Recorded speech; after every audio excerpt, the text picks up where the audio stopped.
जनता के हित में बनाते हैं। तो जनता हित में लगातार योजनाएं बनती हैं। नई व्यवस्थाएं बनाने में कुछ न कुछ कठिनाइयाँ छोटी मोटी शुरू में आती हैं, क्योंकि व्यवस्था परिवर्तन करना इतना आसान नहीं है, और फिर जब कर दिया जाता है तो उसको स्वीकार करना भी आसान नहीं है। बहुत लोग उसको स्वीकार इसलिए भी नहीं कर पाते कि या तो उनको समझ में नहीं आता, और या समझ में आने भी लगता है तो उनको लगता है कि हमारे हाथ से बहुत सी चीज़ें निकल जाएंगी, ये तो जनता को सीधा लाभ होगा जो हम आज तक कर नहीं सके, और ये लाभ अगर जनता को हो गया तो जनता फिर हमारी बात कैसे सुनेगी। उस प्रकार से उसके विरोध खूब होते हैं। तो उसी प्रकार का एक विषय, और वो बिल्कुल ज़मीन से जुड़ा हुआ विषय है। यानी जैसे कहते हैं ना कि ज़मीन से जुड़ी बात हो तो बड़ी मजबूत होती है। तो आज एक ऐसा विषय आपके सामने रख रहा हूँ जो ज़मीन से जुड़ा हुआ है। हमने एक शब्द सुना है, इंतकाल, सुना है ना। लेकिन आज से पहले जो व्यवस्थाएं चल रही थी वो इंतकाल के लिए आदमी लगा रहता था, और सालों साल लगा रहता था। इंतकाल हो नहीं पाता था और उस आदमी का इंतकाल हो जाता था। इंतकाल का डबल मतलब। तो इसलिए वो आदमी का इंतकाल ना हो तो जो पहले वाला इंतकाल है, जमीन का इंतकाल, वो कैसे हम ठीक से कर सकें। हमारी पार्टी का एक बहुत बड़ी घोषणा हमने 2019 में की थी, और वो घोषणा थी कि नए इंतकाल को समयबद्ध सीमा में ऑनलाइन करने की सेवा शुरू करेंगे। ये हमारा जो मैनिफेस्टो था उसमें हमने किया था, और उस अनुसार आज हमने एक नई व्यवस्था आपको देने के लिए, आपके माध्यम से जनता को देने के लिए शुरुआत कर रहे हैं कि अब जो इंतकाल है वो रजिस्ट्री जैसे होगी उसके तुरंत बाद इंतकाल करने की व्यवस्था वो शुरू हो जाएगी। किसी को किसी के पास चक्कर काटने की ज़रूरत नहीं है। पटवारी के पास जाओ, तहसीलदार के पास जाओ, अपना इंतकाल चढ़वाओ, नाम बदलवाओ। अब उसकी निश्चित प्रक्रिया यह है कि जिस दिन रजिस्ट्री हुई 10 दिन तक वो पोर्टल पर रहेगी, और उस पोर्टल पर यदि किसी ने ऑब्जेक्शन कोई देना है तो वो ऑब्जेक्शन दे सकेगा, और वो सबको दिखेगा, सरकारी अधिकारियों को भी दिखेगा। मान लो किसी का ऑब्जेक्शन है वो भी दे सकते हैं, जनता को भी देखेगा वो भी दे सकते हैं। और 10 दिन तक कोई आ गया ऑब्जेक्शन तो वो जो म्यूटेशन है वो कंटेस्टेड मानी जाएगी। कंटेस्टेड मतलब अभी ये जब तक इसका फैसला नहीं होता तब तक ये इंतकाल नहीं होगा। अगर 10 दिन के अंदर कोई ऑब्जेक्शन नहीं आता तो ऑटोमेटिकली उस ज़मीन का इंतकाल हो जाएगा, और वो फिर अपने आप रजिस्टर में नाम बदल जाएगा, मालिक का नाम बदल जाएगा, उसमें अब किसी के पास जाने की जरूरत नहीं पड़ेगी। तो जैसे व्यवस्था परिवर्तन के हम काम कर रहे हैं, मैं समझता हूँ आज तक के जितने काम किए हैं उसमें सुविधाएं तो सभी में मिल रही हैं, लेकिन ये एक ऐसी सुविधा है जिसकी लोगों को बहुत बड़ी इंतज़ार थी। चाहे शहरी प्रॉपर्टी हो, चाहे वो गांव की प्रॉपर्टी हो, तो उन सब का इंतकाल अब ऑटोमेटिक करने की हमने सुविधा कर दी है, और इसका एक पोर्टल हमने बनाया है। उस पोर्टल को क्या लॉन्च करना है, इस पोर्टल का मैं अभी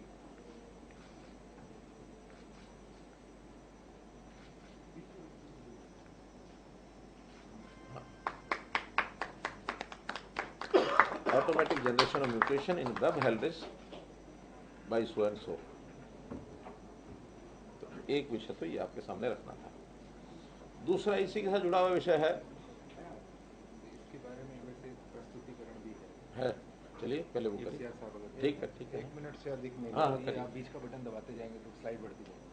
आप करिए इसको। हाँ। तो ये सब 4 तरह की रजिस्ट्रियाँ आज होती हैं। सेल, गिफ्ट, या रहन जिसको कहते हैं, मॉर्टगेज विद पोजेशन, या फैमिली ट्रांसफ़र जो पारिवारिक एक्सचेंज होता है। तो इन चारों को वेब हेलरिस पे ही आपको जानते हैं रजिस्ट्री होती है।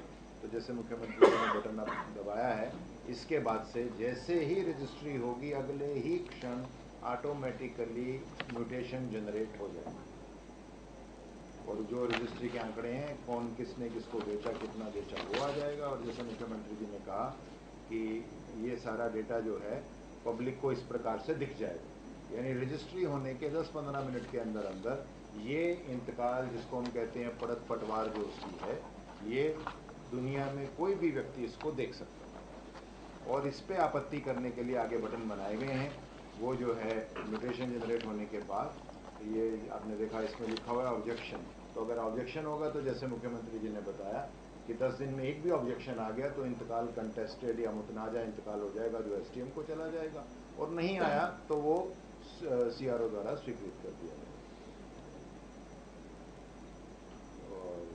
ऑब्जेक्शन जो करेगा वो पीडीएफ कॉपी चाहे 100 पेज की लगा दे, चाहे 200 पेज की, कि मेरे पास ये निर्णय है, ये अदालत का फैसला है, वो उसको हर तरह की सुविधा उसमें ऑब्जेक्शन करने की है। तो ये हो ही गया कि या एक्सेप्ट या रिजेक्ट। धन्यवाद। हिंदी में वो शुरू में चॉइस है, आप इंग्लिश में देखना चाहते हो, जमाबंदी वाला जो पोर्टल है, हिंदी इंग्लिश जिसमें आप चाहें उसमें देख सकते। सर ये कोर्ट की डिग्री वाले जो ये ऑर्डर कोर्ट की डिग्री के आधार पे नहीं, ये सिर्फ वो हैं जो सेल, मॉर्टगेज या ट्रांसफ़र, फैमिली ट्रांसफ़र और या गिफ्ट। क्योंकि डिग्री के बाद तो रेवेन्यू को अपना काम करना होता है। डिग्री जब होती है तो फिर रेवेन्यू उसको एक्सेप्ट करके उसकी प्रक्रिया वो करते हैं, उसके बाद ये लागू होगा जी। ऐसा ही एक दूसरा जो व्यवस्था हमने बनाई है कि जो रजिस्ट्रियाँ हैं वो सब तहसीलों में होती हैं, तहसीलदार, नायब तहसीलदार वो सब करते हैं। अब से व्यवस्था की गई है कि सभी एसडीएम्स जो उनके हेडक्वार्टर की तहसील है और सभी डीआरओज जो उनके हेडक्वार्टर की तहसील है, डीआरओज हमें होता है डिस्ट्रिक्ट हेडक्वार्टर पर बैठते हैं, एसडीएम सब डिवीजन हेडक्वार्टर पर होते हैं, तो डीआरओज का जो हेडक्वार्टर है उस तहसील की रजिस्ट्रियाँ अब तहसीलदारों के अलावा ये लोग भी कर सकेंगे। यानी केवल तहसीलदार के पास ही जाने की आवश्यकता नहीं है। आपके तहसील में यदि एसडीएम है तो वहाँ जाके करा सकते हैं, अगर डीआरओ है तो वहाँ जाके करा सकते हैं। हाँ, कुछ समय के बाद हम ऐसी योजना बना रहे हैं कि इन स्थानों पर चाहे वो सब नायब तहसीलदार हो, चाहे तहसीलदार हो, चाहे डीआरओ हो और चाहे कोई भी एसडीएम हो, इनके ऑफिस में व्यवस्था करने के बाद हम पूरे जिले की रजिस्ट्री किसी भी ऑफिस में करा सकेंगे। अभी तो तहसील के अंदर की करा सकेंगे, फिर पूरे जिले की करा सकेंगे। बहुत जल्दी उसका भी हम सिस्टम बना करके और आपको आपके माध्यम से हमारे लोगों को हम बताएंगे। ये तो शुरू समझो क्या हो गया, आज से कल रात को नोटिफिकेशन हुई है सर। हाँ, आज से शुरू है। कल नोटिफिकेशन हो चुका है, तो आज से समझो सोमवार से। हाँ, तो वो जो बीच में कुछ टाइम उनको व्यवस्था करने का कंप्यूटर वालों को जरूरी होता है, हाँ, सोमवार से ये शुरू हो जाएगा।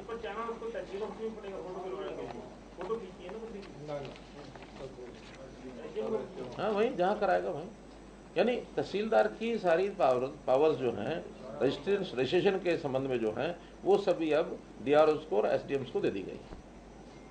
उसको भी एक प्रकार का, हाँ, तहसीलदार एक प्रकार का वो भी सब रजिस्ट्रार की उसकी जो पावर्स हैं रजिस्ट्रेशन के संबंध की वो सारी उसको हो गई। तो जो तहसीलदार करता है वो करेगा।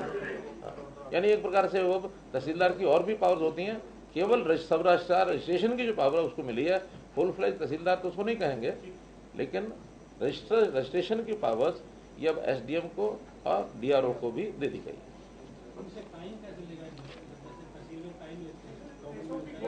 जैसे इन्होंने बताया वही मंडे तक व्यवस्था वेब हेलरी सिस्टम वो सब बन जाएगी।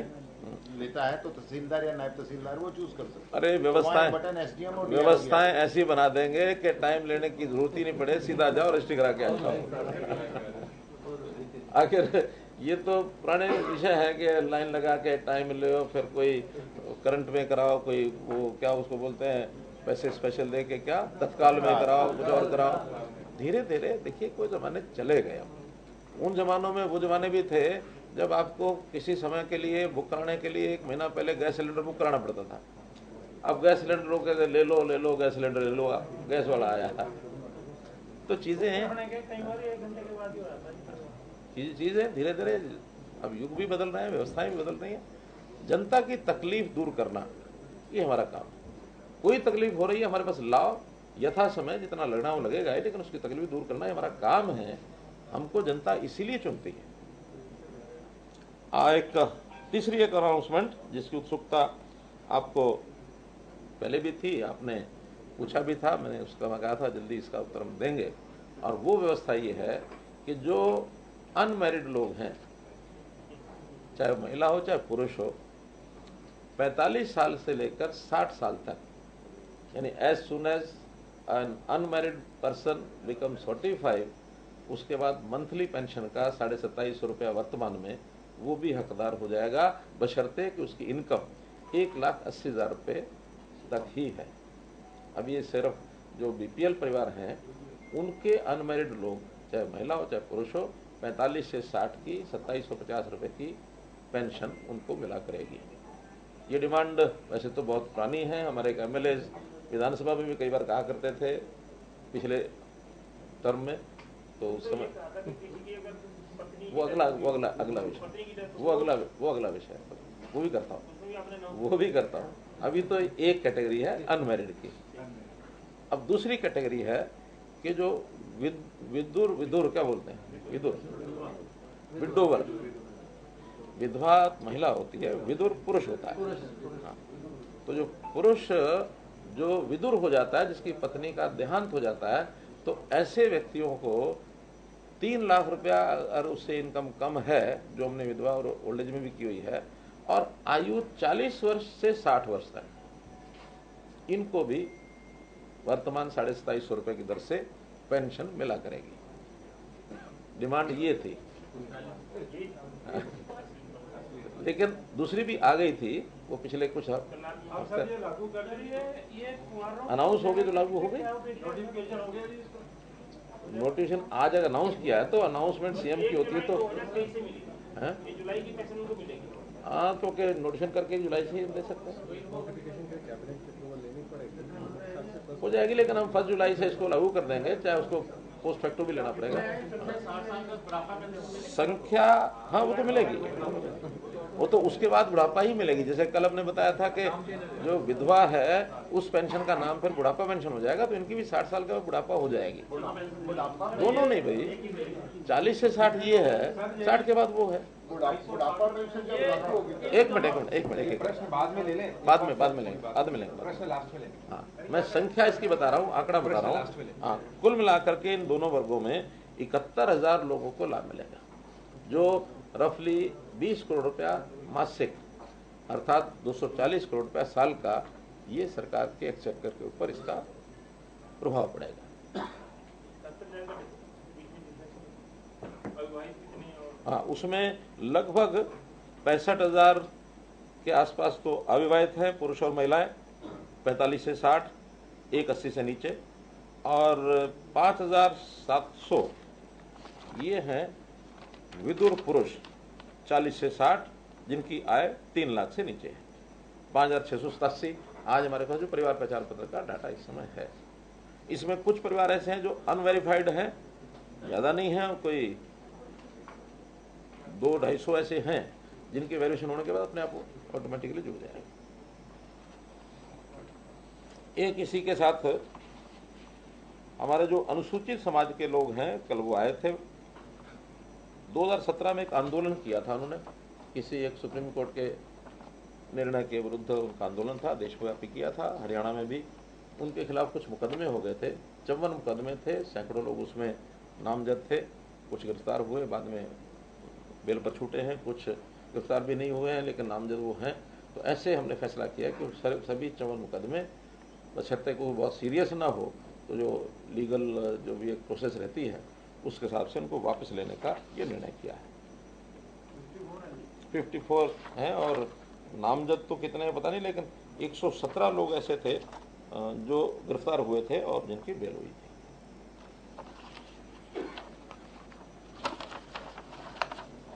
आज के प्रमुख विषय तो यही थे।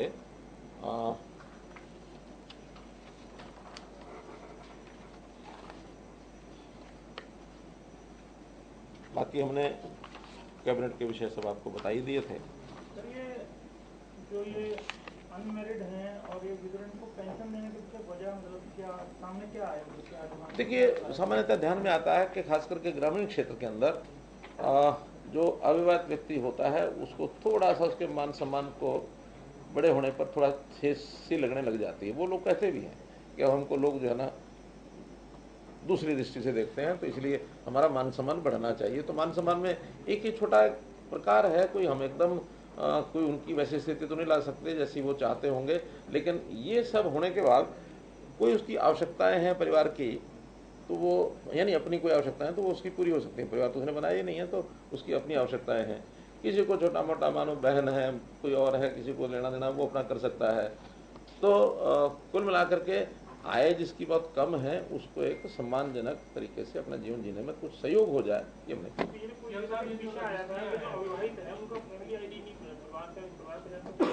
नहीं, ऐसा नहीं, ऐसा तो नहीं है। केवल इतना ही था, कुछ लोगों ने अविवाहित होने के नाते से सिंगल मेंबर फैमिली का एक अपना फार्म भरना शुरू कर दिया था कि हम ही अकेले। अब थोड़े बहुत लालच होते हैं उनके कि अलग से हमको AAY का फायदा मिल जाएगा, अलग से हमको आयुष्मान का कार्ड का फायदा मिल जाएगा, तो ऐसे कुछ लाभ होते हैं। हमने ये तय किया कि हम उसकी वेरिएशन करेंगे। अगर वो परिवार के साथ रहता है तो जिस परिवार में रहता है उसी के साथ उसकी फैमिली ID बनेगी। अलग से केवल इसलिए कि मैं अविवाहित हूँ इसलिए नहीं बनेगी। हाँ,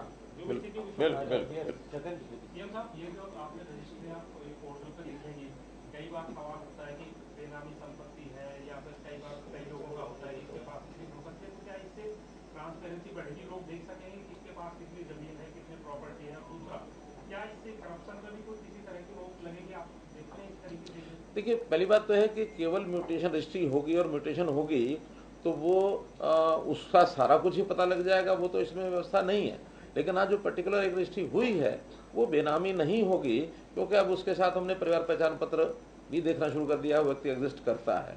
तो आगे तो ये सारी चीज़ें बंद हो गई हैं, लेकिन पिछली जो सारी प्रॉपर्टीज़ हैं उसका इसके साथ अभी कोई संबंध नहीं है। आगे चल करके कोई व्यवस्था बन गई तो आपको बताएंगे। करप्शन जरूर रुकेगी, क्योंकि म्यूटेशन कराना भी अपने आप में एक बहुत बड़ा एक महाभारत होता था। यानी वही पटवारी, वही तहसीलदार, वही सब किसी न किसी बात को अड़ा करके।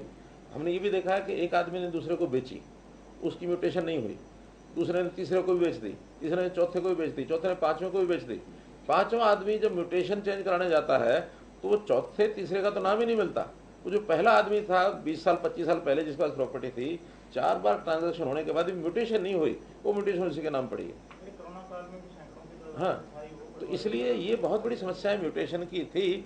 जब हमने 2016 में 15 या 16 की बात मुझे ध्यान नहीं है, राकेश गुप्ता उस समय उनके जिम्मे हमने काम लगाया था ये कि कैसे हम जीरो म्यूटेशन करें।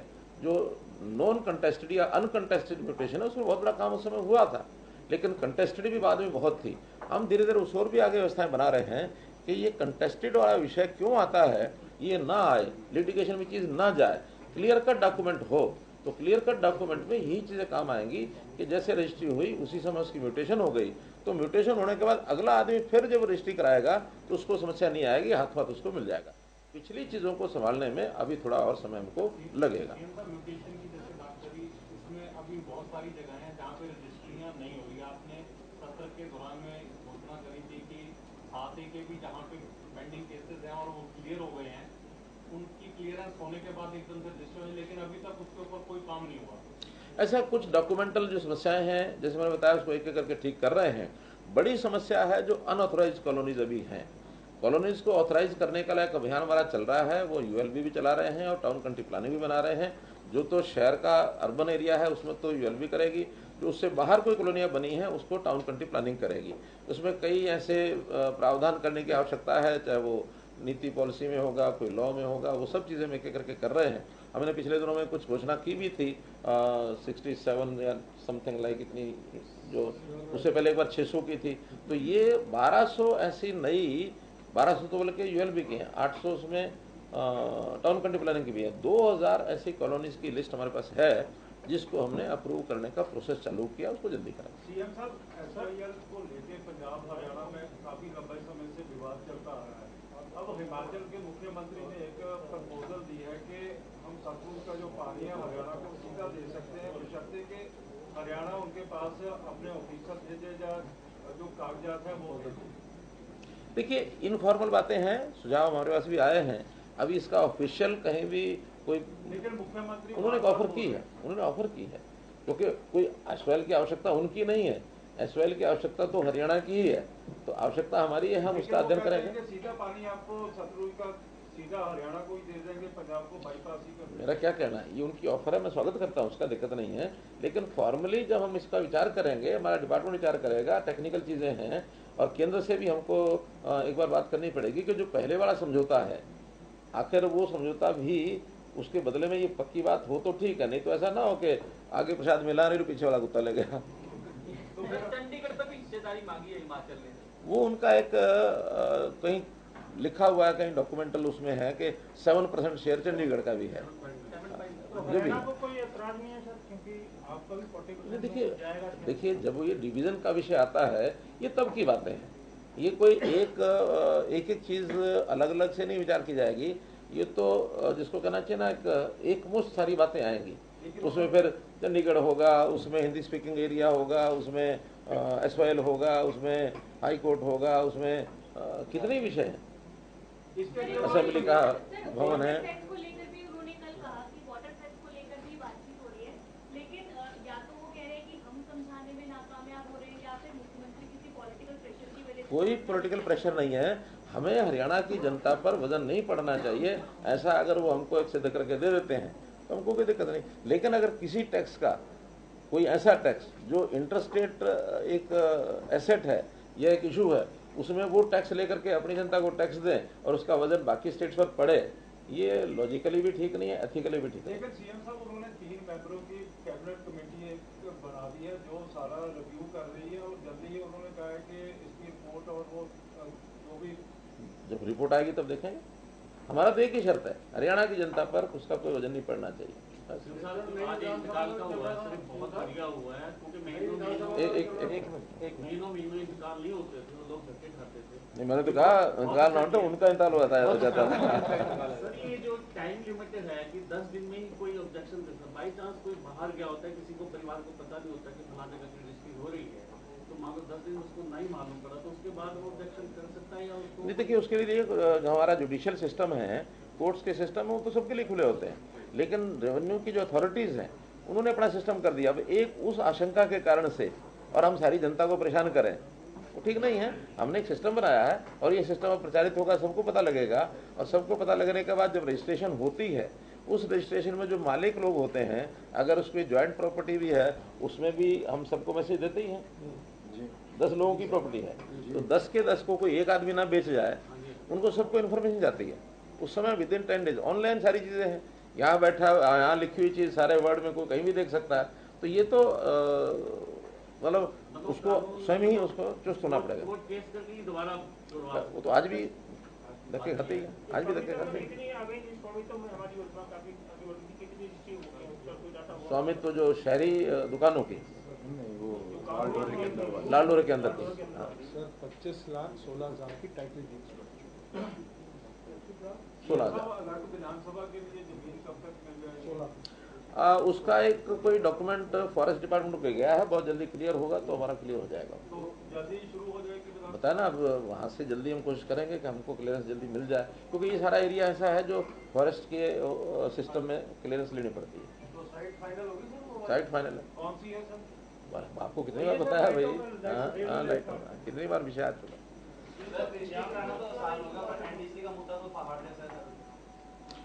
देखिए मैंने बताया कि सिस्टम्स को ठीक करना तो उसकी तकलीफें तो होती हैं, इनको किसी ने हाथ लगाया नहीं, सब डरते थे।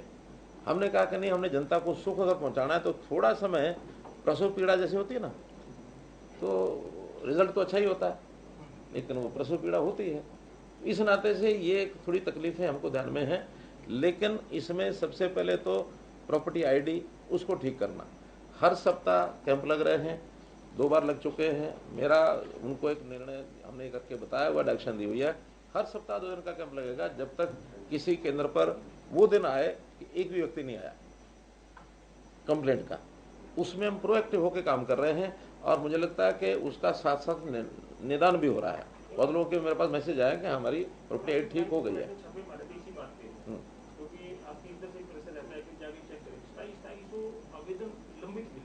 नहीं, लंबे तो इसलिए कि जब ज़्यादा जो एप्लीकेशन आएंगी और वहाँ जितना उनके पास स्टाफ है, बल्कि आज मैंने डिप्टी कमिश्नर को अभी सवेरे 10 बजे कहा है, उनको ये कहा कि आप ULB का जहाँ रश ज़्यादा है उनको मुहैया कराइए इंफ्रास्ट्रक्चर, कंप्यूटर देने कंप्यूटर दो, वर्कफोर्स देनी है वो दो, लेकिन यहाँ पेंडेंसी ज़्यादा न रहे। लेकिन जो पेंडेंसी होती है वो सोमवार को अगर पेंडेंसी है तो 2 दिन में 3 दिन में उसको ठीक करते हैं। उनको सप्ताह भर काम करना होता है। शनिवार रविवार तो एक प्रकार से कंप्लेंट्स लेने का काम ज़्यादा है, जो हाथों हाथ ऑन द स्पॉट ठीक हो जाए अच्छा, जो स्पॉट ठीक नहीं होती तो नेक्स्ट 3-4 दिन में उसको ठीक करते हैं। कोई है हमारे पास अभी इस बार का फिगर ULB का? हाँ, वो आपको उपलब्ध कराएंगे। वो एक डाटा आया था कि 8 लाख के आसपास लोगों की शिकायतें आई प्रॉपर्टी को ठीक करने के लिए, उसमें से 5 लाख हो गई थी, 3 लाख बाकी थी। हाँ, तो वही आप जो बता रहे हैं 3 लाख के लगभग बाकी थी। 8 में से 5 ठीक होगी, 3 बकाए थे। हाँ, लेकिन जो विधानसभा में इसका जवाब दिया था तो 5% का जो था अफसरों का कि अपने चेक कर लिया उनको ठीक पाया। एट रैंडम चेक किया था, सब नहीं की थी। बाद में हमने सबसे कंप्लेंट ली है। अब उस 3 लाख 3.5 लाख में भी शिकायत कितनी जेन्युइन है कितनी नहीं है, क्योंकि बहुत सी चीजें डॉक्यूमेंटल ऐसी होती है कि उनके पास भी प्रूफ प्रमाण नहीं होते। कई समस्याएं आज छोटी छोटी समस्याएं इतनी उलझी हुई हैं, हमने तो समझ में नहीं आता कि इतने सालों तक ये सिस्टम में कोई घुसा ही नहीं। जैसे उदाहरण के लिए करनाल शहर आधे से ज्यादा अब जो रिकॉर्ड निकल के आ रहे हैं तो शामला जमीन पर बसा हुआ, आधे से ज्यादा। अब बनाएंगे उसका कोई एक्ट बनाएंगे, कुछ और करेंगे। तो मैं करनाल चौक खुद जाकर बैठता हूँ, बात करता हूँ, बाकी शहरों का भी देखना पड़ेगा। हमने ये जो दुकानों की 20 साल पुरानी जो किसी के पास कोई वो है किराए पर बैठा है, कोई रसीद है, कोई पट्टेदारी है, ये है वो है, हमने कहा कि ठीक है सब उनको दे दो, ये रेट ले लो। सब उन्होंने अप्लाई करना शुरू किया। अप्लाई करने के बाद जब रजिस्ट्री कराने लगे तो मोस्ट ऑफ द प्रॉपर्टीज ये लगा कि मलिकियत जो है ULB की है ही नहीं। वहाँ दुकानें बना दी, जमीन इरिगेशन की है, किराया ULB ले रही है। तो रजिस्ट्री रेवेन्यू वाले तो कहेंगे कि जो मालिक है वही तो रजिस्ट्री करके देगा, अब ULB तो नहीं करके दे सकता। अब अल्टीमेटली इनका हल निकाल रहे हैं। फिर हमने जितने भी शहर के अंदर विभाग हैं उन सबको कहा कि इस पॉलिसी को अडॉप्ट करो। अडॉप्ट करने के बाद अब हो जाएगी, अडॉप्ट होगी तो फिर वो भी रजिस्ट्रियाँ हो जाएंगी। तो व्यवस्थाओं को करने में हमें बिल्कुल क्लैरिटी है कि हम पिछली सरकारों की तरह नहीं कि समस्या ली और कारपेट के नीचे दबा दी। हम तो समस्या के अंदर घुसते हैं और मैं तो आह्वान करता हूँ कि आप समस्या लाओ, समाधान हम हैं, हम करेंगे ना समाधान। हाँ जी,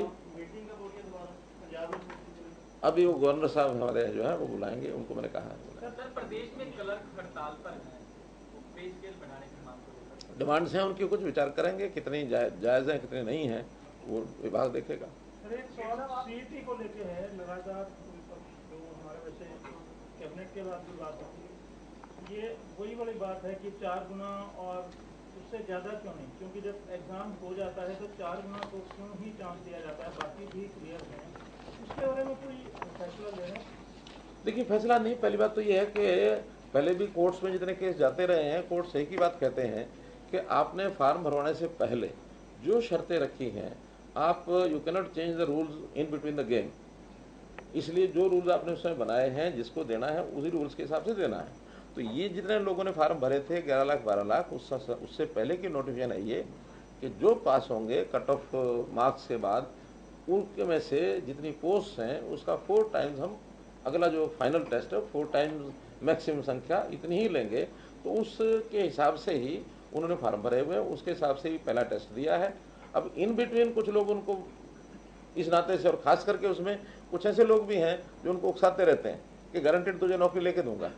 अब उनके पास कौन से फार्मूले हैं, वो चले गए पिछले फार्मूले पिछली सरकारों के, वो इस सरकार में से कोई फार्मूला ऐसा नहीं है कि वो गारंटी कर सके मैं तुम्हें नौकरी लेके दूंगा। अब जिनको गारंटेड उन्होंने पढ़ाया है, पढ़ाने के नाम से पैसे ले लिए, कोचिंग के नाम से पैसे ले लिए, अब उनका 4 गुना में नहीं आया तो बाहर हो गए, उनका सिर खाते हैं। आप तो हमको गारंटी ले रहे थे, हमको तो पेपर ही नहीं बैठने दे रहे। अब ऐसे ऐसे लोग हैं जो इनको उकसा रहे हैं। लेकिन अगर कहीं कोई इसमें बात आएगी भी सही दूसरे स्टेट का अध्ययन करने के बाद, तो अगली कोई एडवर्टाइजमेंट होगी उस समय तो कुछ सोच सकते हैं।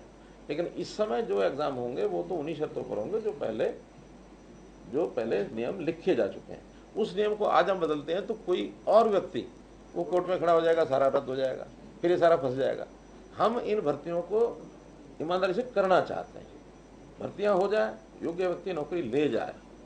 ये जो बांटने वाली प्रक्रिया थी ना, ये चली गई पिछली सरकारों के साथ।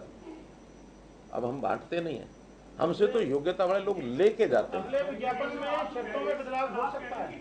मैंने बताया वो उस समय विचार करेंगे जब ये सारा एग्जाम हो जाएगा। इसके क्या परिणाम निकलेंगे, बाकी स्टेट्स का क्या अध्ययन करेंगे, नई एडवर्टाइजमेंट करेंगे, उससे पहले सोचेंगे। आज किसी प्रकार की कोई घोषणा नहीं।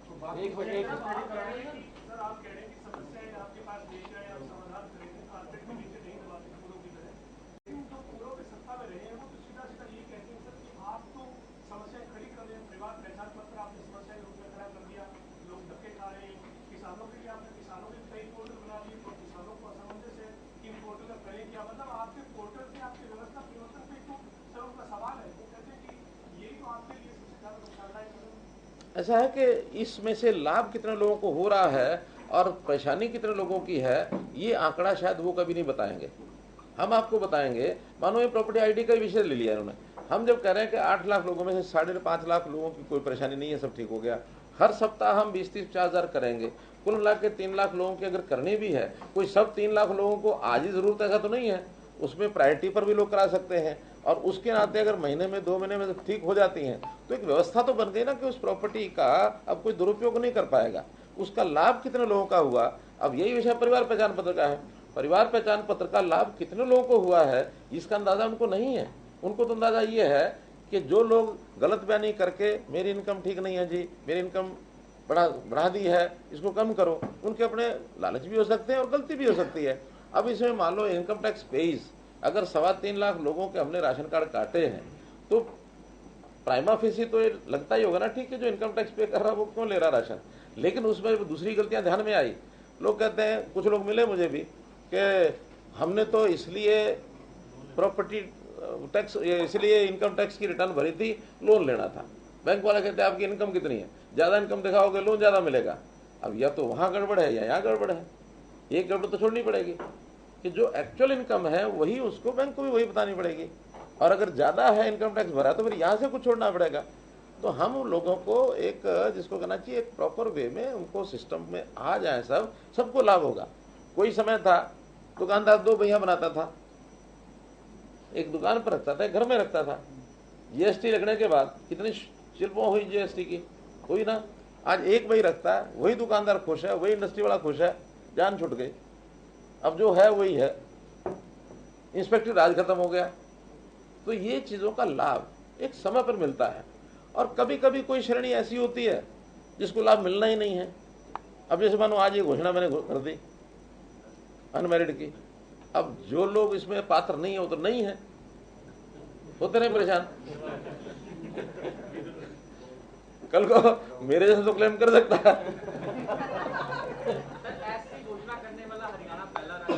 पहला राज्य, हरियाणा पहला राज्य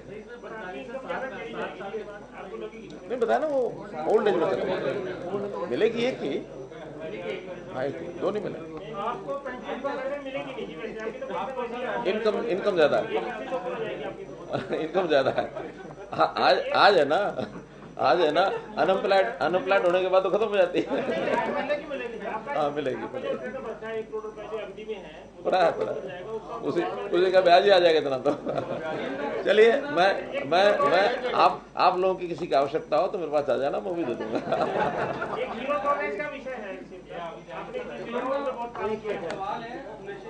एक बार वो पूछ लें। और लगातार इसके विपक्षी बोलता रहता है कि सीएम साहब का जीरो टॉलरेंस की नीति बहुत आगे बढ़ती है। पर 2 विषय उन्होंने उठाए, एक कल भी उठाया था, आपके ध्यान में दिया होगा। अमृत योजना का उन्होंने कहा कि जो डीएनआईटी का जो रेट था 2200 करोड़ रुपए, वो 2700 करोड़ पे चला गया, 428 करोड़ का घोटाला सीधा कर रहा है। हालांकि टेंडर 2700 के वहाँ ओपन हुए हैं, number 1। Number 2, high power purchase committee ने जो पाइप डालने का रेट तय किया था उससे ज्यादा 25 से 30% ज्यादा रेट पे पाइपें खरीद के बाहर से।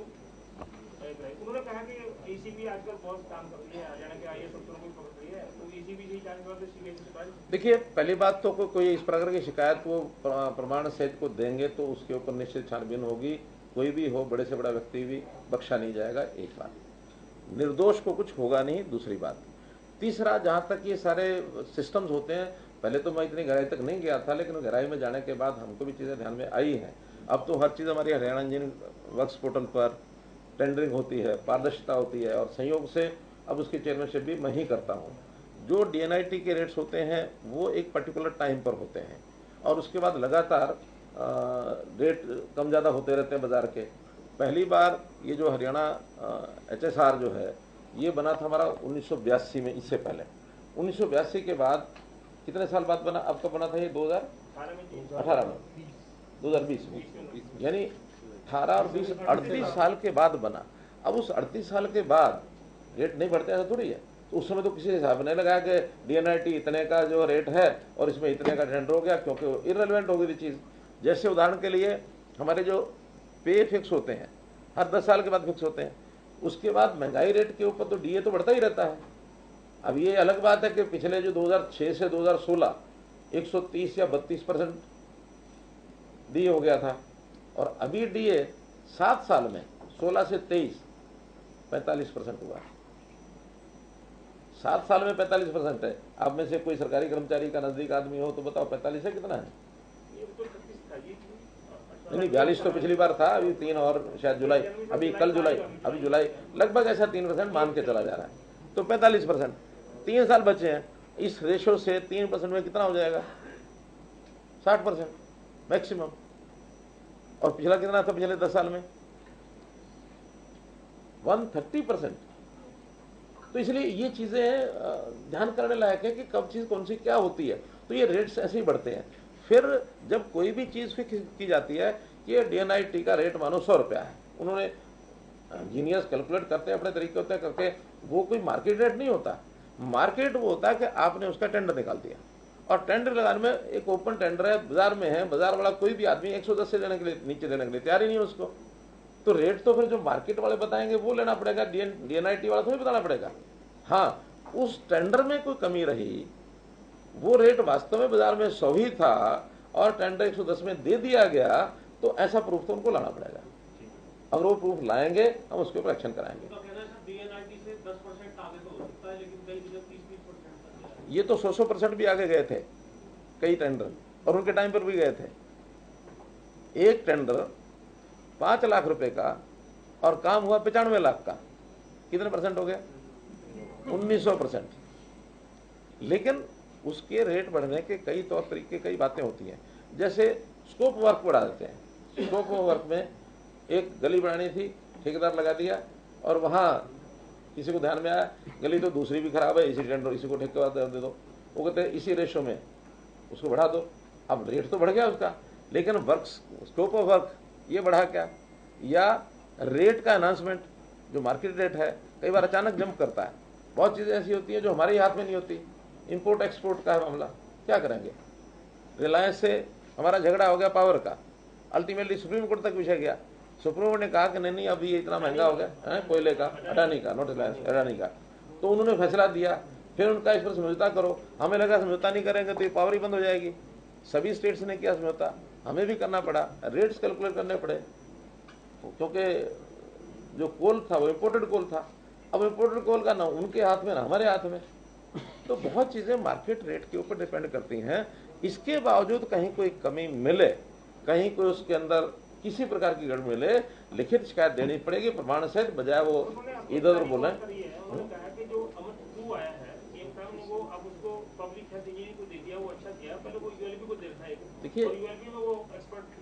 देखिए वो एक अलग बात, अलग विषय है उसका भ्रष्टाचार से लेना देना नहीं है, क्योंकि वो सेंटर में जो हमारा नगरीय विभाग है, क्या नाम है उस विभाग का शहर में? शहरी विभाग,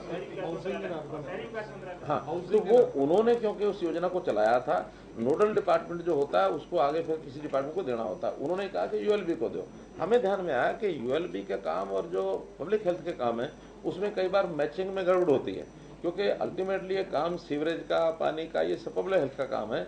इसलिए हमने, क्योंकि पिछली बार कुछ शहरों में ये कमी हमको ध्यान में आई है, लेकिन उसमें कोई एम्बेजलमेंट हुई ऐसा नहीं है, टेक्निकल गड़बड़े हैं, इंजीनियरिंग लेवल की गड़बड़े हैं, वो हमको ध्यान में आई। उस डिफेक्ट को ठीक करने में हो सकता है हमको थोड़ा पैसा भी खर्च करना पड़ सकता है, लेकिन दूसरा कोई कारण कोई कहे कि इसलिए बदला, ULB में गड़बड़ थी इसलिए पब्लिक हेल्थ को दिया। पब्लिक हेल्थ का एक्सपर्टाइज है उसमें, इसके लिए उनको इस बार आखिरी प्रश्न, एक आखिरी सवाल, चलो।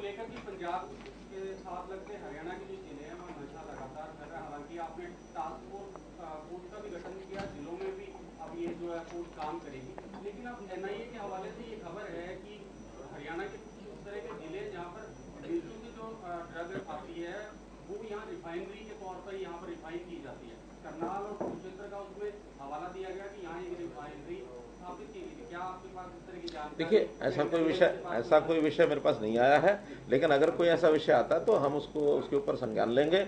हाँ, नशे की जो लत है या जो आदत है कुछ जिलों में बढ़ी है, खास करके जो पंजाब के साथ लगते हुए जिले, उसमें पहले भी नेशनल जो क्राइम ब्यूरो है उसके अंदर 10 जिलों का नाम हमारा हरियाणा का भी आया था।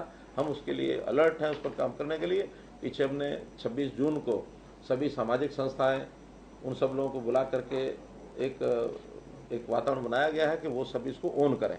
और जिला शाह जो अपना टास्क फोर्स बन रही है, प्रदेश की टास्क फोर्स बन रही है, तो इसमें पुलिस के विभाग के लोग भी लगे हैं। सब जनता को इसमें शामिल करके इस अभियान को आगे हम बढ़ाएंगे, ताकि एक अभिशाप है ये, तो ये अभिशाप कैसे हम दूर कर सके, बच सके।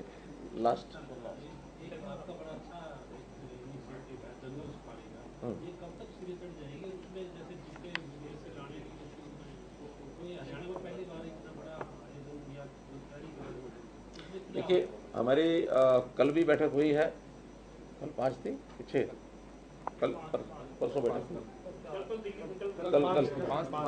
तो कल भी केंद्र के जो हमारा ministry of environment of forest के लोग आए हुए थे और हमारी भी टीम गई थी, टूरिज्म की, बाकी सब ज्वाइंट एक एफर्ट है। उस पर बहुत चीज़ें काम हो गए हैं, उसके स्टेप्स भी तय कर लिए हैं कि जो चीज़ें हमारे डिपार्टमेंट्स के लेवल पर हैं, कुछ रेवेन्यू लेवल की हैं, कुछ ELB की हैं, बाकी सब हैं, फॉरेस्ट की भी हैं, वो सब कर रहे हैं उसमें। और एक धीरे धीरे एक काम बढ़ाते हुए उसके PMC वगैरह तय करना है। और कल एक प्रेजेंटेशन भी हमने देखी है, कोई इंटरनेशनल लेवल के लोग आए हुए थे, उन्होंने हमें प्रेजेंटेशन दी है, अच्छी प्रेजेंटेशन थी। लेकिन एक और PMC, उनको भी टेंडर में 2 नाम आए हैं, वो भी हमको बताएंगे, दिखाएंगे। फिर इसके बाद एक चयन करके और किसको हमको काम देना है, क्योंकि ये चीज़ें ऐसी हैं कि प्रेजेंटेशन के बाद ही फैसला कर सकते हैं कि इनका काम ठीक है या उनका काम ठीक है। वर्ल्ड वाइड जितने अच्छे जू हैं उन सब का अध्ययन करेंगे, और अध्ययन करने के बाद ये, क्योंकि कार्यक्रम केवल कोई हरियाणा सरकार का अकेले का नहीं है, केंद्र सरकार भी इन्वॉल्व है, हरियाणा भी है, और वर्ल्ड वाइड जो अच्छी चीज़ें हैं वो हम देख भी रहे हैं। मैं पीछे शारजा में खुद भी गया था, तो उस नाते से इसको जल्दी शुरू करेंगे। और मुझे लगता है कि पहला फेज इसका 2025 के आसपास इसको हम शुरू करने, पब्लिक को देने के लिए तैयार हो जाएंगे। कई फेज में काम होगा। एक दो बातें और मैं ज़रा आपके सामने रखनी है। एक तो आपकी जानकारी के लिए, जो दिव्यांग हैं, दिव्यांग को एक प्रमाण पत्र ये हमको देना होता है। तो हमारे पास अभी जो संख्या है लगभग 2,78,000 कुल संख्या है, जिसमें से पेंडेंसी जो है वो कुल 73,197 लोग ऐसे हैं जो 26% बनते हैं, जिनको अभी दिव्यांग प्रमाण पत्र नहीं दिए जा सके। अब चूंकि ये डाटा हमारे पास परिवार पहचान पत्र का आ गया है, हमने निर्देश दे दिए हैं डिपार्टमेंट को कि UDID कार्ड जो हैं वो जल्दी से बनाए जाएं, और उसका जो एक्सपेक्टेड टाइम है, अब वो हर जगह अलग अलग, जितनी वर्कफोर्स है या जितनी पेंडेंसी उस हिसाब से सबने 2 सप्ताह से लेकर के और मैक्सिमम 8 सप्ताह का समय लिया गया है। तो ये 8 सप्ताह के अंदर अंदर ये जो 73,197 लोगों के दिव्यांग प्रमाण पत्र ये बन जाएंगे, क्योंकि ये भी अपने आप में एक बड़ी कठिनाई लोगों की थी, जिसके ऊपर हमने ध्यान करके इसको आगे बढ़ाया है। ऐसे बनने चाहिए, लेकिन अब वो लोग धक्के खाते रहते हैं, घूमते रहते हैं, उनके किसी का सर्टिफिकेट नहीं बना, किसी का कुछ नहीं है। अब वो सर्टिफिकेट भी बनेंगे, हमको इसको मेडिकल बोर्ड भी बनाने पड़ेंगे, क्योंकि बहुत स्लो काम हमारे मेडिकल हेल्थ साइड में जो इक्विपमेंट्स हैं, जो टीमें हैं, वो काम नहीं कर पा रही थी। तो अब उसको हमने कह के ये 8 सप्ताह में पूरे कर, ऑटोमेटिकली एक अभियान ले रहे हैं। इन सबके कार्ड 8 सप्ताह के अंदर बन जाएंगे, आगे ये साथ साथ बने ऐसी व्यवस्था करेंगे। इसी प्रकार एक विवाद बड़ा जबरदस्त इसमें सामने आ रहा है दिव्यांग प्रमाण पत्र के मामले में, कि जो बड़ा हॉस्पिटल है, जैसे PGI पूरा एक प्रीमियर इंस्टीट्यूट है नॉर्थ इंडिया, अगर उसने एक दिव्यांग को 70% या 60% का प्रमाण पत्र दे दिया, अब उन्होंने व्यवस्था बदल दी कि जिलों में जाके कराइए आप। जिलों में जाके जब करा रहे तो जिलों में वो परसेंटेज डाउन कर दी उन्होंने। जब एक प्रमाण पत्र PGI ने इशू कर दिया, या तो उसकी व्यवस्था के मुताबिक करें। ऐसा है कि वैसे तो इस प्रकार की जो डिस्क्रिपेंसी आती है उसमें एक अपील भी होती है, और अपील के बाद स्पेशल बोर्ड बनता है, वो बात ठीक है कि ये ठीक है। फिर भी ऐसे केसेस कितने हैं, और हमको अगर हेल्थ डिपार्टमेंट और PGI के लोगों की कोई जो एक्सपर्ट्स हैं उनका कोई तालमेल, उनकी मीटिंग करानी होगी, ताकि पैरामीटर्स एक जैसे फिक्स करें। तो पैरामीटर्स में छोटी छोटी बात के ऊपर कई बार चेंज हो जाता है, मानो पोलियो है कितने % है, वो उनकी मशीनें हैं अलग टाइप से उसको करती हैं। हाथ का कोई अंग कटा है, उंगली कटी है, यहाँ तक कटी है, यहाँ तक कटी है, इसमें भी कई वेरिएशन आ जाती हैं। तो वेरिएशन थोड़ी बहुत तो सब जगह की अपनी अपनी मिलेगी, मेजरमेंट के विषय है, लेकिन ज़्यादा वेरिएशन आती है तो वो ज़रा चिंता की बात है। एक विषय और, एक नॉर हमने एक ऐसी योजना दी है, उसकी नोटिफाई तो हो चुका है, लेकिन आपसे शायद उसकी चर्चा हमारी बहुत कम हुई है, और वो योजना है दयालु योजना। दयालु योजना में भी हमने जो गरीब परिवार हैं, आए वही 1,80,000 कि जिनके परिवार का कोई सदस्य चला जाता है, उसको तुरंत कोई ना कोई आर्थिक सहायता मिले। हालांकि ये योजना कोई खुशी की योजना नहीं है, लेकिन पीड़ित परिवार को सहायता मिले, इसलिए एक संवेदनशीलता दिखा करके हमने ये काम किया है। और उस योजना में अगर 1,80,000 से नीचे का परिवार है और उसमें 5 वर्ष से 12 वर्ष तक, 5 नहीं 6 है, क्यों 6 है, 6 वर्ष से 12 वर्ष तक उस परिवार को 1 लाख रुपया मिलेगा, किसी भी कारण से डेथ हुई हो। वो है कि डेथ का रजिस्ट्रेशन अब धीरे धीरे उसको फास्ट कर रहे हैं कि हर डेथ जो है that should be registered, her birth है दैट शुड बी रजिस्टर्ड। इसकी व्यवस्था हम बना रहे हैं, चाहे वो हेल्थ डिपार्टमेंट से बनेगी, चाहे आंगनवाड़ी से बनेगी, चाहे गांव में चौकीदार, शमशान घाट, ये सब को इन्वॉल्व करके और उसकी व्यवस्था बनेगी। अभी तक ये सारा मैं बताता हूँ, फिर संख्या बताऊँगा। 12 से 18 वर्ष तक, 12 से अधिक और 18 तक उस परिवार को ऐसे किसी सदस्य के जाने के बाद 2 लाख रुपए मिलेंगे, और 18 से 25 वर्ष तक ये 3 लाख मिलेंगे। इसमें सब में 18 से ऊपर की कुछ सरकारी योजनाएं जैसी होती हैं, प्रधानमंत्री मानो जीवन ज्योति बीमा योजना, प्रधानमंत्री सड़क सुरक्षा बीमा योजना, वो 2 लाख रुपए वहां से मिलेंगे और 1 लाख रुपए एक्स्ट्रा सरकार और देगी, तो कुल 3 हो जाएंगे। 25 वर्ष से 40 वर्ष तक इसमें 5 लाख का प्रावधान किया गया है। 2 लाख रुपया तो उस योजना में से, चाहे वो जीवन ज्योति बीमा योजना हो या सड़क सुरक्षा बीमा योजना हो, और 3 लाख रुपया सरकार अलग से देगी। 40 से ये हमने 45 कर दिया था, आपके पास डाटा पुराना है, ये 25 से 45 ये 25 से 45 है, और 45 से 60 अगेन ये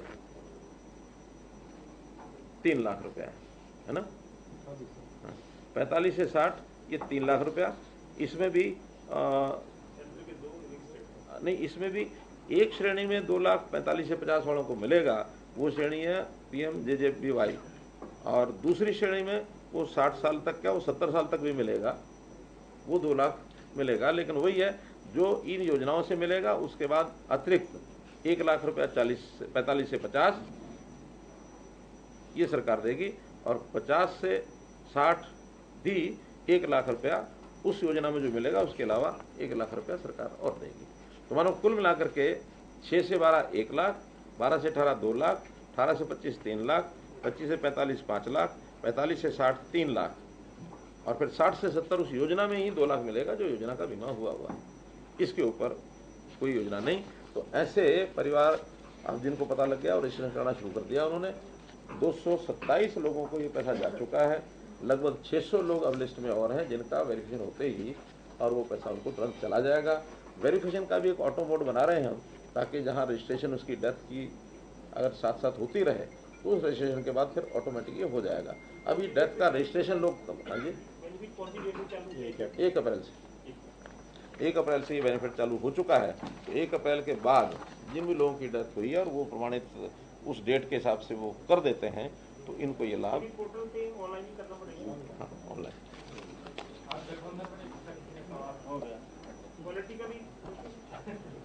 पॉलिटिकली बहुत बढ़िया चल रहा है, अच्छा चलेगा। गीता का संदेश है कि जो हुआ सो ठीक हुआ, जो हो रहा से ठीक हो रहा, जो होगा सो ठीक होगा। धन्यवाद। मेरा प्रेस के बंधुओं से अनुरोध है कि नीचे ग्राउंड फ्लोर पर मुख्यमंत्री मनोहर लाल की प्रेस कॉन्फ्रेंस आपने सुनी, कई बड़ी बातें उन्होंने कही। इसके साथ ही सीएम मनोहर लाल ने अपनी प्रेस कॉन्फ्रेंस में कहा कि जनहित में सरकार जो है वो काम कर रही है, आगे भी करते रहेंगे। बड़ी जानकारी आपको दे दे, जनहित में कई योजनाएं चलाई गई हैं। मुख्यमंत्री मनोहर लाल ने कहा अपनी प्रेस कॉन्फ्रेंस के दौरान, बड़ी खबर इस वक्त की आपको दिखा रहे हैं, हम बता रहे हैं, हम व्यवस्था परिवर्तन कर रहे हैं। सीएम ने कहा जनहित में चलाई जा रही हैं कई योजनाएं, हमारा मकसद है व्यवस्था में परिवर्तन लाना। देखिए, सीएम प्रेस कॉन्फ्रेंस कर रहे थे जब उन्होंने इंतकाल की सुविधा ऑनलाइन करने की भी बात कही। रजिस्ट्री होते ही 10 मिनट में सब ऑनलाइन होगा। मुख्यमंत्री मनोहर लाल ने कहा कोई भी ऑब्जेक्शन होगा तो एसडीएम के पास जाए। अब एसडीएम डीआरओ भी रजिस्ट्री कर सकेंगे, मुख्यमंत्री ने कहा।